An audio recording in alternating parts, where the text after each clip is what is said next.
mas mabilis, mas efficient at cost-effective na pamamaraan ng pagtatanim ng palay. Ito ang itinuro ng Provincial Agriculture Office sa mga magsasaka ng Barangay Baraca, Villasis, Pangasinan.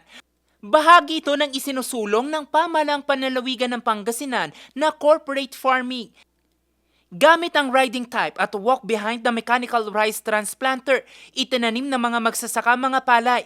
Mas mabilis daw ito kumpara sa mano-manong pagtatanim. Bukod sa pagpapabilis ng gawain, layon din ang isinusulong na programa ang pataasin ang produktibidad ng mga sakahan at pagtibayin pa ang kabuhayan ng mga magsasakang Pangasinense. Taong 2022 nang ipakilala ng Provincial Agriculture Office sa pangunguna ni Governor Ramon Monmongico III ang corporate farming at 2 taon pa lamang simula ng implementasyon nito, kitang-kita na kaagad ang resulta, kabilang na ang higit sa 9,000 bawas sa bawat cropping season ng magsasaka kada ektarya.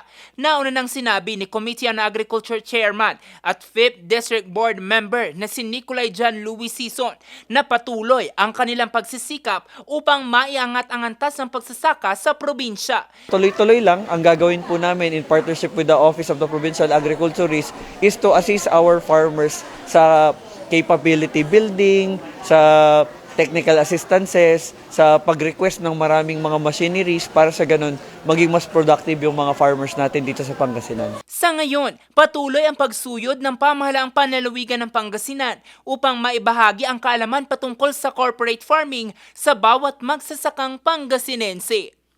Jose Robert Inventor, Nation on the Move!